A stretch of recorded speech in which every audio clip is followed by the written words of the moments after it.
Hello and welcome to PokéSins. Pokemon, I choose you! The implication that red is canon. The cool transition from that to an actual battle. The arena begins the battle with a Horn Attack! Horn Attack would have no effect on Ghost-type Gengar. The hypnosis power of Gengar! This could be the end of— Who withdraws as soon as their Pokemon falls asleep? That looks like Bruno. Nice touch. There are no green Pokeballs in Gen 1. The stadium markings disappear between shots. Clever to open with action before transitioning seamlessly to Ash. Ash has a lot of Pokemon merchandise, but will forget what they are later in the show.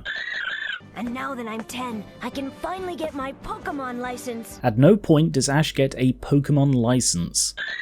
10-year-olds can get a beginner Pokemon from Professor Oak. Is that all 10-year-olds? Just ones in Pallet Town? Just ones he likes? And I hereby declare to the Pokemon of the world, I will be a Pokemon Master. This pronunciation of Pokemon just sounds odd. Bed. How did she catch that? Delia's ponytail changes sides between shots. It's 11 o'clock. You should at least get ready for tomorrow. Here, watch this. Good evening, Pallet. I'd like to introduce you to Bulbasaur, Charmander, and Squirtle. Did she put that on just as it happened to be airing? And if it's for 10-year-olds, why would it be on at 11 PM? Dream or not, this Pokeball is miscoloured. Nice touch that he doesn't know what they'd sound like. What caused the alarm to randomly fall off? Squirtle. I choose you! Somehow he wasn't woken up by throwing an alarm clock against a wall hard enough to break it. Choose you! Charmander! The Pidgey is miscoloured. And the sound effects imply he only just threw the alarm clock. And as he didn't just throw the alarm, what woke him up? The button on his pyjamas is miscoloured. Gary, he's a man! Why the hell does Gary have cheerleaders? This man has no eyes. Well, you must be Ash. Gary talks as if they've never met, but they grew up together. Gary? Mr. Gary to you, show some respect. What a dick. If you could tell me what kind of Pokemon you got. None of your business. Why would he not take the chance to show off? It's good to have a grandfather in the Pokemon business, isn't it? The Pokemon business. No car here, then suddenly car. I hope you don't think you're going to trade in your pajamas. I do some of my best work in my pyjamas. The writing on the ball has vanished. No! Already taken by someone who was on time. Oak's a dick. And if someone took Squirtle, why is the ball still there? Bulbasaur! That one was also taken by a kid who wasn't late. Same 3 points again. Charmander! The early bird gets the worm, or in this case, the Pokemon. Don't be silly, Oak. Worms don't exist. And same 3 points again. Why would he keep Pikachu in a special compartment like this? Pikachu! Its name is Pikachu. Really using that PhD, Professor? It's so cute, it's the best of all! You'll see. Oak doesn't give Ash basic safety warnings. It's also known as Electric Mouse. Don't be silly, mice don't exist either. It's usually shy, but can sometimes have an electrifying personality. Oak makes jokes while a child is being electrocuted. Ash and Oak only have 10 ribs each. And somehow the Pokédex survives this electrocution with no ill effects. This is really sweet. Pikachu, get in the ball now! You recall a Pokemon from a distance, you don't throw the ball at it. Not that it would work anyway, because that's not his ball. Pikachu's ball has a lightning bolt on it. It's a little weird. That's quite rude, it's no weirder than any other Pokemon. Pikachu's thought bubble shows he is clearly trying to kill all these people. If he shocked that whole group, how is Oak fine? Those rubber gloves your mom packed will come in handy. Rubber blocks electricity. And if the electricity can jump between this big group of people, rubber gloves won't protect from that. That's adorable. Are you gonna be like this the whole way? Is it because you don't like me? Well, I like you a lot. Ash is trying to understand and make peace. Is your name all you can say? After living 10 years in this world, how does Ash not know that Pokemon can't talk? The D-pad vanishes between frames. Somehow Pikachu knows how to operate the Pokédex. Some Pokemon hate being confined. Okay then. This ought to make things better. And I'll get rid of these. As soon as Ash understands the issue, he makes positive steps to improve it.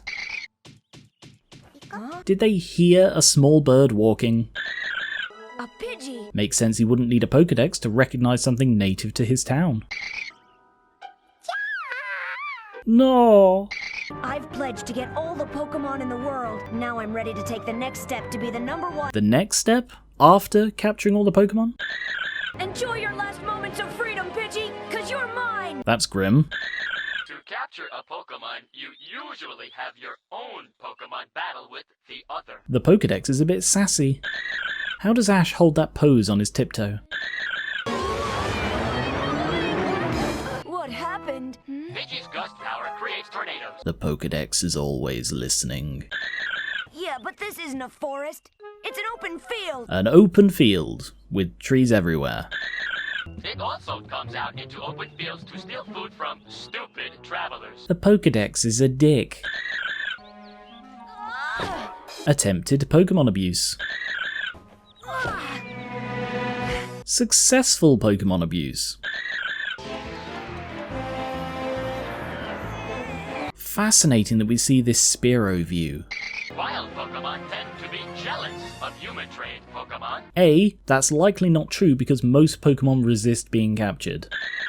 B, how did it know that Pikachu was Ash's?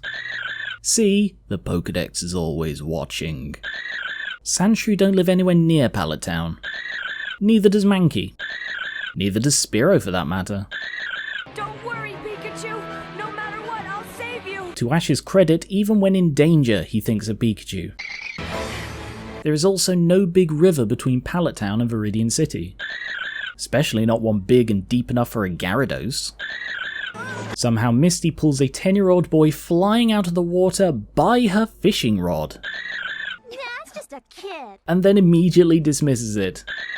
Look what you've done to that poor little thing. Is it breathing? Is it breathing? How and why did they track him downriver? I'm borrowing this. And so began Ash's tendency to borrow people's possessions. I'll give it back someday. No, you! A child steals her bike and just gets an exasperated "Oh you." The music's really cool.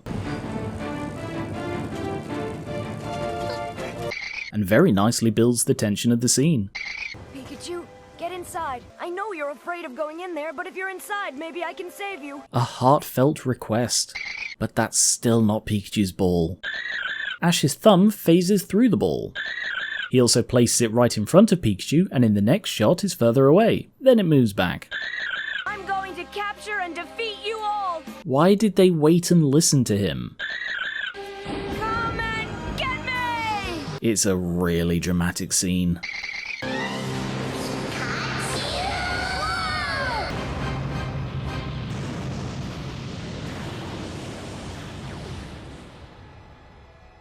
Pikachu's attack is so powerful, it changes the weather.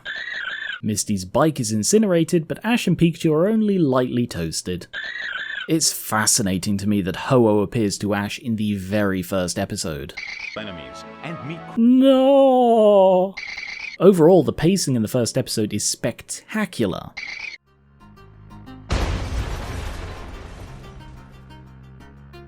-57. Let's get started.